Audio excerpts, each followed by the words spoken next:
मित्रों, आपका हार्दिक स्वागत है। आप सबके बीच भारतीय जनता पार्टी के राष्ट्रीय प्रवक्ता आदरणीय संबित पात्रा जी उपस्थित हैं। उनके साथ भारतीय जनता पार्टी के राष्ट्रीय प्रवक्ता आदरणीय प्रत्युष कंठ जी उपस्थित हैं। मैं आदरणीय संबित पात्रा जी से आग्रह करूंगा कि आप सबको संबोधित करें। धन्यवाद श्री प्रेम शुक्ला जी, श्री प्रत्युष जी, आप सभी का अभिनंदन है। आप सभी को प्रणाम एवं नमस्कार। आज हम टीवी देख रहे हैं तो बहुत सारे विषय आपके सामने हैं। इंडी अलायंस, जिसको माननीय प्रधानमंत्री जी ने बहुत ही उचित शब्दों में घमंडिया अलायंस कहा है। घमंडिया अलायंस के मार्च, घमंडिया अलायंस के प्रोटेस्ट देखने को मिल रहे हैं।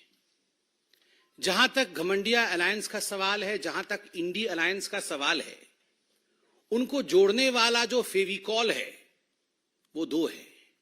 एक है शराब और दूसरा है अपमान। किस प्रकार से सनातन का अपमान करना, किस प्रकार से भारत के सभ्यता का अपमान करना, किस प्रकार से बड़ों का अनादर करना। आज दोनों विषय हिंदुस्तान की राजनीति और हिंदुस्तान के मीडिया की खबर की धुरी बनी हुई है। शराब धुरी बनी हुई है। एक भाग रहा है, शराब में घोटाला करके कोई नेता भाग रहा है, और दूसरी और कुछ ऐसा नेता हैं, कुछ ऐसे भी लोग हैं जिन्होंने भारत के वाइस प्रेसिडेंट के साथ जिस प्रकार का मखौल उड़ाया है और उसके बाद मार्च पास्ट कर रहे हैं, उसके विषय में भी उनका पर्दाफाश करना है। आप सभी जानते हैं और यह विदित है कि 2 नवंबर को शराब घोटाले को लेकर, एक्साइज पॉलिसी के स्कैम को लेकर अरविंद केजरीवाल को सेंट्रल एजेंसीज ने, ईडी ने, एनफोर्समेंट डायरेक्टरेट ने समन किया था कि अरविंद जी आइए, हम बैठेंगे आमने सामने, आपसे सवाल जवाब करेंगे। और ये जो करोड़ों का घोटाला हुआ है, और जहां तक करोड़ों का घोटाला हुआ है, ये कोई भारतीय जनता पार्टी के नाते हम नहीं कह रहे हैं, गिनती अभी तक चल रही है।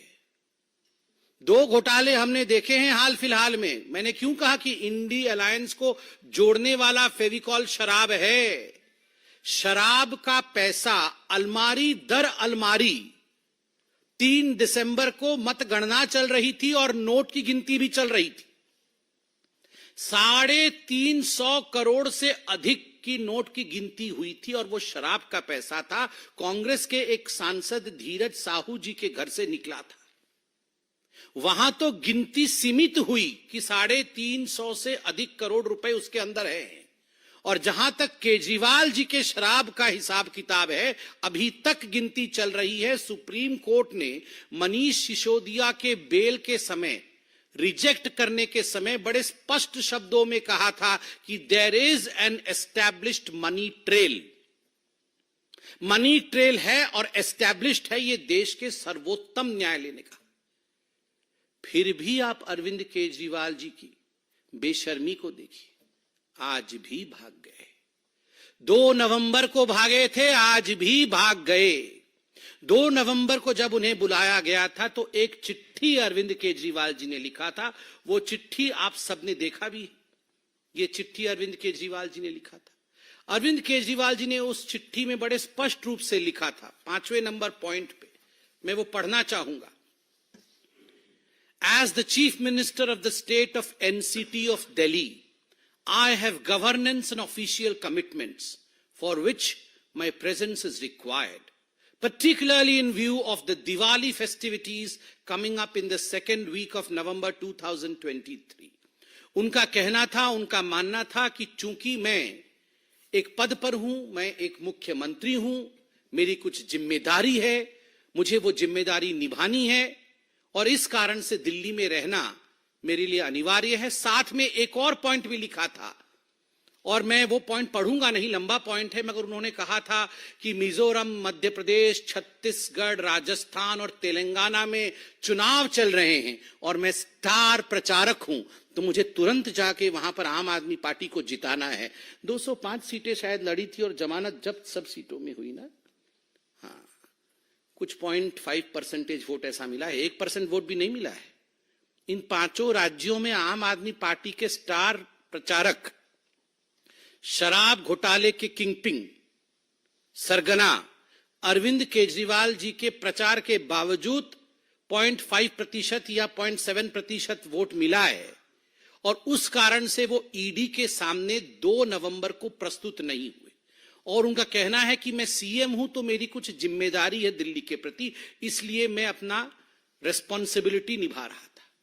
अरविंद केजरीवाल जी ने आज भी एक चिट्ठी लिखी है, ये आज की चिट्ठी है, जब उन्हें ईडी ने फिर से पूछताछ के लिए शराब घोटाले, जिसके किंग पिन है अरविंद केजरीवाल, जिसके मास्टरमाइंड है अरविंद केजरीवाल, करोड़ों करोड़ रुपए का गबन किया है अरविंद केजरीवाल जी ने, मोटा माल कमाया है अरविंद केजरीवाल जी ने, जब इस विषय में पूछताछ करने के लिए बुलाया गया तो एक चिट्ठी लिखी है अरविंद केजरीवाल जी ने। पहला पॉइंट है, on the eve of my departure for Vipassana Meditation Center, which has been widely publicized and largely circulated all over the media in the country, as well as officially announced, to my utter dismay and concern, I have received the subject summons dated 18/12/2023 for my purported appearance in the person on 21/12/2023।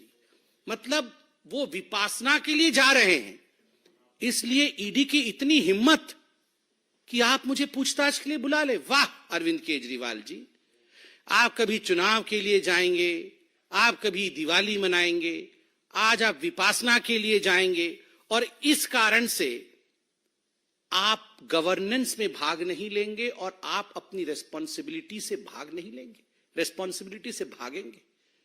Arvind and accountability will never travel together. A for Arvind, A for accountability.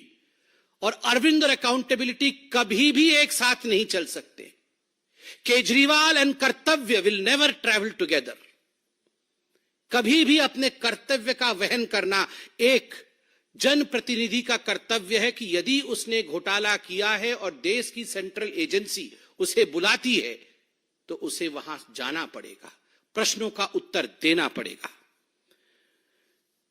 मैं एक बात स्पष्ट कर दूं, यहां विपासना के पीछे छुपने की कोशिश अरविंद केजरीवाल कर रहे हैं। कुशासना और विपासना साथ साथ कभी नहीं चल सकता है। यदि आपने कुशासना किया है तो बाद में जेलासना होगा ही होगा।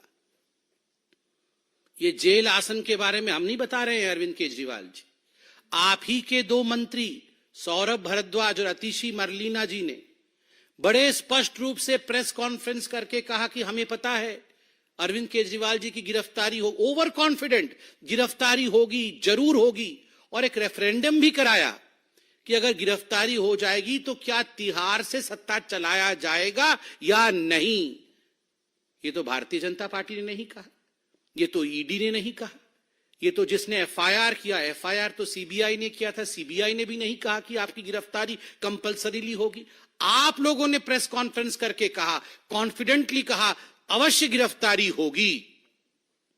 तो आज हम कहना चाहते हैं, आप अगर इतने कॉन्फिडेंट है कि गिरफ्तारी होगी, कुशासन करके विपासना करने जा रहे हैं, कुशासना एंड विपासना, चिंता मत करिए केजरीवाल जी, जेल में इन सारे आसनों की व्यवस्था है, विपासना जेल में भी कराया जाता है। भ्रष्ट मानसिकता दूर हो, क्रिमिनल माइंडसेट समाप्त हो, इसके लिए जेल में भारत के प्रबंधन है विपासना करने का। चूंकि आप कॉन्फिडेंट है कि आप जेल जाएंगे तो वहां भी विपासना कर सकते हैं, इसमें कोई कोताही नहीं बरती जाएगी।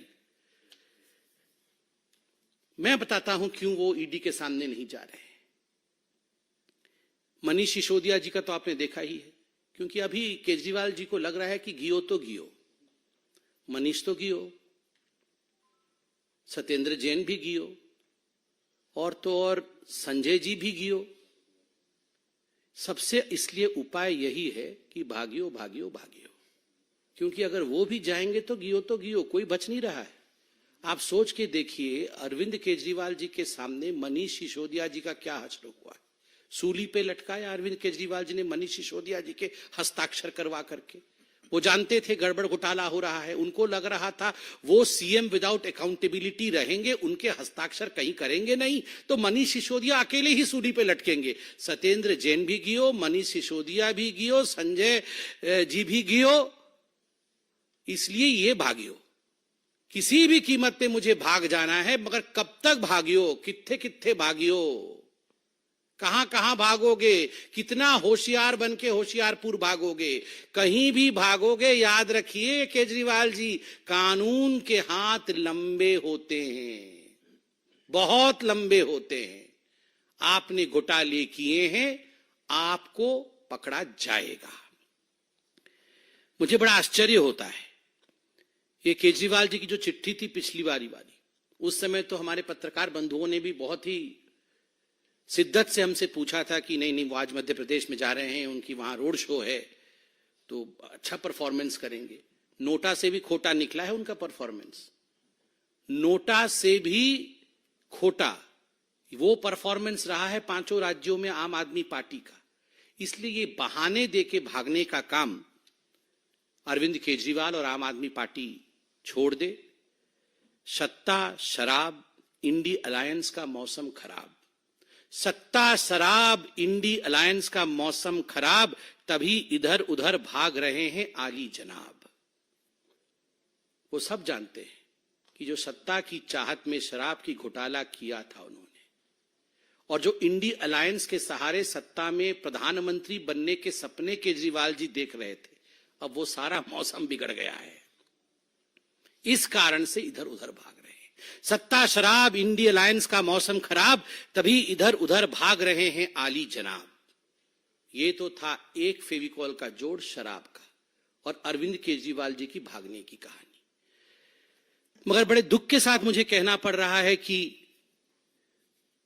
जो अभी मार्च चल रहा है तथाकथित इंडी अलायंस के सदस्यों का, घमंडिया अलायंस के सदस्यों का, vice president of India Jagdeep Dhankhar ji के साथ जिस प्रकार का व्यवहार किया गया है, जिस प्रकार से सार्वजनिक रूप से एक संवैधानिक उच्च पद पर प्रतिष्ठित व्यक्ति का अभद्रामी पूर्वक अपमान किया गया है, this is not just a political issue, ये केवल एक राजनीतिक विषय नहीं है। भारत जैसे देश में यह एक संवेदनशील इशू है, इमोशनल इशू भी है। मेरे पिताजी भी उम्रदराज है। आज मैं अपने पिताजी को देखता हूं तो कभी कभी मुझे भी लगता है कि थोड़े से वो भी झुक गए, कंधा उनका झुक गया है। क्या कोई बेटा अपने पिताजी के झुके कंधों का मजाक उड़ा सकता है? क्या भारत ने कभी यह सिखाया है? आप सब अपने गिरेबान में झांक के अपने माता पिता को देखिए, किसी के पिता 60 साल के हैं, किसी के पिता 70 साल के हैं। हो सकता है रीढ़ की हड्डी थोड़ी झुक गई हो सकता है कंधे थोड़े झुक गए हो सकता है वो थोड़े बीमार हो, मगर क्या हम अपने माता पिता का मजाक बना सकते हैं? संसद की उन सीढ़ियों पर, वो मंदिर की सीढ़ियां हैं, वो हिंदुस्तान की सभ्यता की सीढ़ियां हैं, उन सीढ़ियों में उकेरा गया है हिंदुस्तान की कहानी। उन सीढ़ियों पर कोई आम व्यक्ति नहीं, उन सीढ़ियों पर जनता द्वारा चुने गए संवैधानिक पदों पर बैठे हुए सांसदों द्वारा जब वाइस प्रेसिडेंट ऑफ इंडिया के साथ, भारत के उपराष्ट्रपति के साथ बॉडी शेमिंग किया जाता है, तो याद रखिए ये केवल वाइस प्रेसिडेंट ऑफ इंडिया, उपराष्ट्रपति भारत की बॉडी शेमिंग नहीं हो रही है, उन तमाम बुजुर्गों की बॉडी शेमिंग हो रही है जो हम अपने घरों में देखते हैं। और एक बात मैं स्पष्ट रूप से बता दूं और कान खोल के सुन ले, जाटों के कंधों का मखौल उड़ाना मना है। हिम्मत किसकी है जो जाटों के कंधों का मखौल उड़ाए? ये फौलाद के कंधे हैं जाटों के। जब जब मां भारती की आवश्यकता रही है, जब जब मां भारती की सुरक्षा की आवश्यकता रही है, हमारे जाट भाइयों ने फौलाद के कंधों के साथ सीना तान करके हिंदुस्तान के लिए वो खड़े रहे हैं। इसलिए आगाह करते हैं, जाटों के कंधों का मजाक कोई ना उड़ाए। ये कंधे मां भारती के कंधे हैं और जाटों की रीढ़ की हड्डी कभी झुक नहीं सकती। ये वो रीढ़ की हड्डी है जो हम सबको एक करके खड़ा करती है। इसलिए जाटों की रीढ़ की हड्डी झुक गई है, इसकी मिमिक्री करने की कोशिश करना यह अपमानजनक है, आपत्तिजनक है, दुखद है। यह राष्ट्रीय शौर्य के साथ खिलवाड़ है। किसको छोड़ा है इस कांग्रेस पार्टी ने? किसको छोड़ा है इन इंडी अलायंस वालों ने? कितनी उच्च विचार की साधारण परिवार से, आदिवासी परिवार से हमें प्रेसिडेंट ऑफ इंडिया मिली है, भारत की राष्ट्रपति। भारत के राष्ट्रपति के रंग को लेकर मखौल उड़ाना, भारत की राष्ट्रपति को राष्ट्रपत्नी कहना, क्या चल रहा है? आपको जनता वोट नहीं देगी, आपको जनता हराएगी, आप अपना फ्रस्ट्रेशन राष्ट्रपति और उपराष्ट्रपति पर निकालेंगे, इस प्रकार की भाषा का प्रयोग करेंगे। मैं आज पूछना चाहता हूं भूपेंद्र हुड्डा जी से हरियाणा में, मैं आज पूछना चाहता हूं रणदीप सिंह सुरजेवाला जी से, खड़े होकर कहिए, खड़े होकर कहिए आप, क्या जाटों के कंधे झुक सकते हैं? जो लोग जाटों के कंधों का मजाक बनाएंगे, क्या उन्हें बख्शना चाहिए? डेमोक्रेटिक रूप से क्या उन्हें बख्शना चाहिए, या हमें लोकतांत्रिक रूप से इन लोगों को जवाब देना चाहिए जिन लोगों ने एक समुदाय विशेष के साथ मजाक बनाया है? यह प्रश्न बहुत गंभीर है। ममता बनर्जी जी ने भी, कल मैं उनकी बाइट को देख रहा था, उन्होंने भी कहा Rahul Gandhi is the one who is responsible.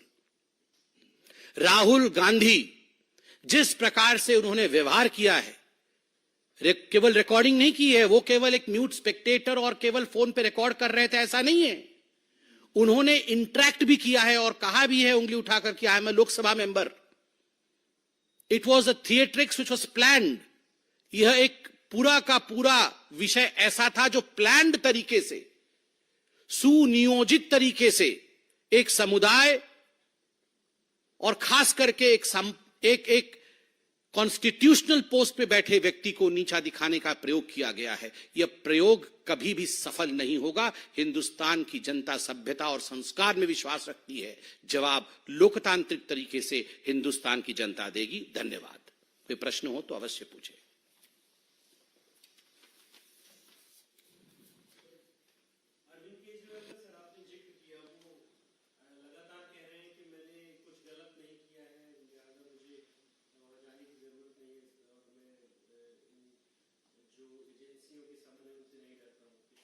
तो डरते नहीं है तो जाना चाहिए। उन्हें लगता है उन्होंने कुछ गलत नहीं किया है, सब कुछ ठीक किया है, और ये जो नोटिस इशू हो रहा है, उन्हें समन्स जो उन्हें इशू हो रहे हैं वो गलत है, तो कोर्ट जाना चाहिए। कोर्ट जाके आप इन समन्स को खारिज करवाइए। ये सेल्फ सेटिस्फाई करना, सेल्फ अटेस्टिंग करवाना, ये कब से शुरू हो गया? मैं ऑनेस्ट हूं, मैं भगवान, पहले तो भगवान भी बताया था इन्होंने, मैं कृष्ण हूं। ये क्या है? मेगालोमैनियक है और कुछ नहीं। आप इस देश के संविधान का आपने शपथ लिया है बतौर मुख्यमंत्री। इस देश के संविधान को मानना आपकी जिम्मेदारी है, आपका कर्तव्य है। आपको लगता है आपके साथ अन्याय हो रहा है, कोर्ट के दरवाजे आधी रात को आपके लिए खुले हुए हैं। जाइए, वहां जाके आप जेरा करिए, वहां जाके आप एप्लीकेशन लगाइए, कोर्ट सुनेगी। आप मनीष सिसोदिया जी को लेके गए थे, सत्येंद्र जैन जी को लेके कोर्ट में गए थे, संजय सिंह को लेके कोर्ट में गए थे, मगर क्या हुआ नतीजा? क्योंकि करोड़ों करोड़ों करोड़ों रुपए का घोटाला हुआ है, किसी को कोर्ट ने नहीं बख्शा, बल्कि सुप्रीम कोर्ट ने स्पष्ट शब्दों में कहा, yes there is a money trail. Mister Kejriwal, there is a money trail and you will have to face the consequences.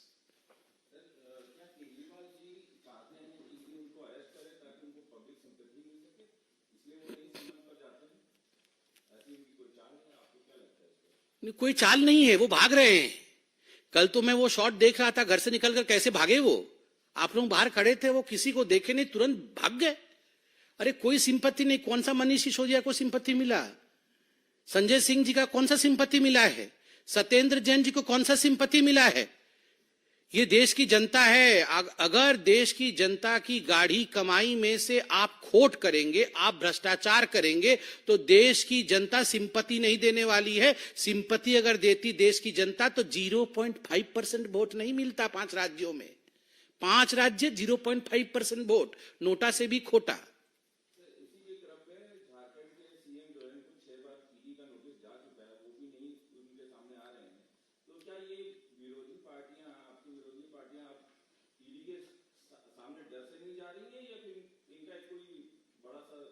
ये डर से ही नहीं जा रही है। देखिए, जिन लोगों ने घोटाला किया हुआ है वो अपने मन में जानते हैं कि हमने घोटाला किया हुआ है। वो यह भी जानते हैं जांच होगा तो पकड़े जाएंगे तो जेल जाएंगे। तो स्वाभाविक है, भाग रहे हैं, मगर कब तक भागेंगे? कानून के हाथ लंबे होते हैं ना।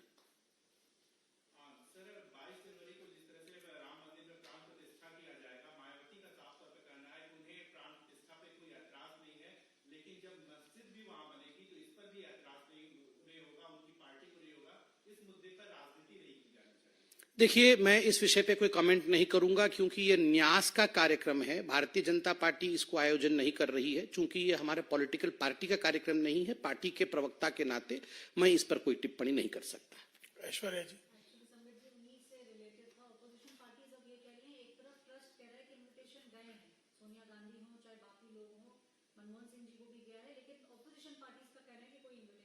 देखिए, न्यास के विषय को मैं ट्रस्ट के विषय का तो मैं प्रवक्ता नहीं हूं। ट्रस्ट के विषय को ट्रस्ट ही कह सकती है, बीजेपी नहीं कह सकती।